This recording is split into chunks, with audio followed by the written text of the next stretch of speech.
उत्सवों में दो की प्रसन्नता प्राप्त होती है। इसकी उत्सव में भगवान का उत्सव मनाया जाता है, रथ यात्रा हो, झूला हो, जन्माष्टमी हो, राधाष्टमी हो, होरी हो, दिवाली हो। ठाकुर जी का जब उत्सव मनाया जाता है तो उसमें वैष्णव इकट्ठे होते हैं और उनको दोनों तरह की खुराक मिलती है। लीला, कथा, समाज, इसके रूप में तो आत्मा की खुराक मिलती है सत्संग के रूप में, और लड्डू, कचौड़ी, मालपुआ, तस्मई, बढ़िया बढ़िया भोग ठाकुर जी को धराते हैं और दिव्य प्रसाद वैष्णव पाते हैं, या दिव्य प्रसाद प्रिया प्रिय को। तो शरीर की भी खुराक और आत्मा भी की भी खुराक, दोनों खुराक मिलती है और वैष्णव प्रसन्न होते हैं। वैष्णवों को प्रसन्न देखकर भगवान का मुखोल्लास होता, भगवान प्रसन्न होते हैं और भगवान को प्रसन्न देखकर वैष्णव प्रसन्न होते हैं। प्रत्यक्ष उदाहरण देख लीजिए, जयपुर में सरस कुंज है, स्थान की दृष्टि से बहुत छोटा स्थान है, बहुत लंबी चौड़ी जगह में तो नहीं, पर पूरे साल उत्सव चलते हैं। हमारे अपने संज्ञान में पूरे वर्ष एक से उत्साह से सभी उत्सव जहां होते हों, वैसा अभी हमें कोई दूसरा उदाहरण नहीं दिखाई पड़ता है। और प्रत्येक उत्सव में महाराज जी की कैसी प्रसन्नता होती है, नृत्य करने लग जाते हैं। उत्सवों से भगवान को प्रसन्नता होती है। अब ये चातुर्मास्य उत्सव ही तो है, तो किसी भी पद्धति से ठाकुर जी का गुणगान करना, ठाकुर जी को रिझाना। इसलिए आलस्य रहित हो करके जितना भी समय निकल जाए उतने समय में बहुशास्त्र सम्मतम, बहुत ध्यान से सुने, मनमाने उत्सव भी नहीं करने चाहिए। हम जो कुछ उत्सव करें उनमें शास्त्र सम्मत भी होना चाहिए। कुछ लोग ऐसे भी हैं कि जो मनमाने तरीके से उत्सव करते हैं। आप लोग अन्यथा नहीं माने,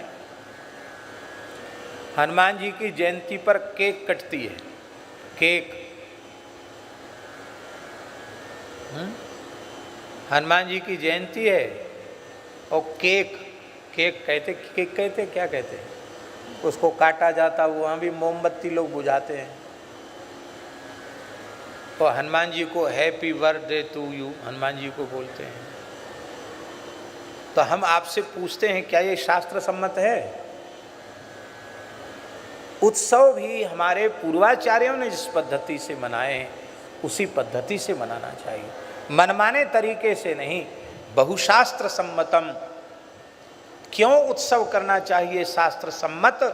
बोले शुभ प्रदम, जीव को परम शुभ प्रदान करने वाले उत्सव हैं।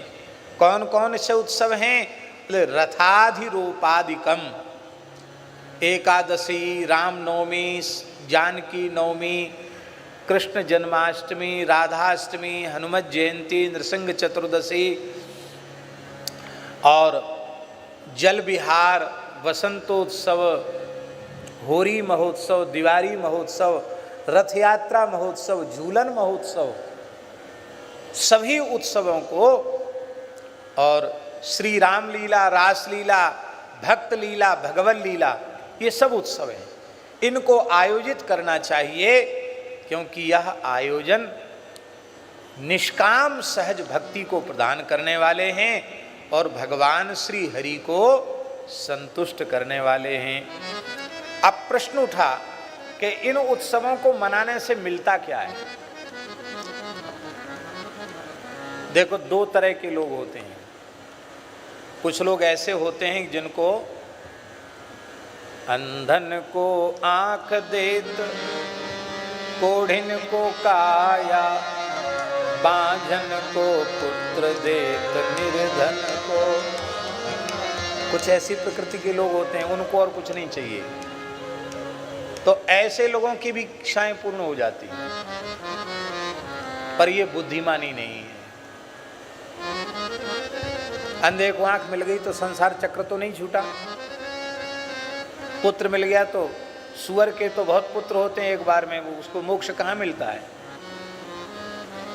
संसार की कोई वस्तु ऐसी नहीं है जो हमको हजारों हजारों बार न मिल चुकी हो।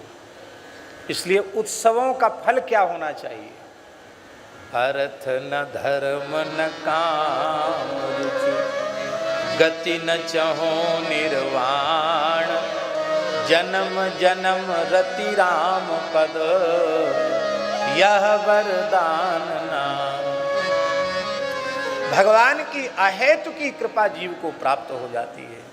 तो उत्सवों से जीव भगवान से जुड़ जाता है। आप ठाकुर जी से नहीं जुड़े, मान लो, तो हमने कहा कि कुंज बिहारी जी कल हमारे यहाँ रामनवमी है, आपको रामनवमी से भी कोई लेना देना नहीं। आपने सोचा भाई महाराज इतने आग्रह पूर्वक कह रहे हैं तो चलो हम पहुँच जाते हैं। अब यहाँ आए तो बढ़िया पंजीरी मिली, पंचामृत मिला, खूब बढ़िया बढ़िया प्रसाद मिला, बधाई में खूब लुटाया, खूब बटा, कपड़ा लत्ता खेल खिलौना सब मिला। अब आप भगवान को तो बिल्कुल नहीं, लेकिन आपको इतना बढ़िया बढ़िया माल खाने को मिला प्रसाद के नाम पर, और इतनी बधाई मिल गई। तो आपने कहा भैया अब कब महाराज जी कहेंगे कि हमारे यहाँ उत्सव है तो हम जरूर जाएंगे। अब उत्सव में थोड़ी देर पदगान होगा, कीर्तन होगा, भगवान की चर्चा होगी, तो थोड़ी देर बैठोगे कि नहीं बैठोगे? अरे पंगत में बैठोगे तो सिया हरि नारायण गोविंद सुनने को मिलेगा कि नहीं? तो उत्सवों के माध्यम से जीव कैसे ठाकुर जी से जुड़ जाता है ये नहीं कहा जा सकता। पूज्य बेणमृत कुंज वाले महाराज जी के जीवन चरित्र में लिखा है कि उन्होंने बड़वानी क्षेत्र में जब कीर्तन कराया तो महाराज यवन कुल के बालक भी कीर्तन में मूर्छित हो गए। उनको कैसे पता चला कीर्तन का प्रेम? ये है उत्सवों के माध्यम से जीव भगवान से जुड़ जाता है, भगवान की कृपा का अनुभव उससे होने लग जाता है।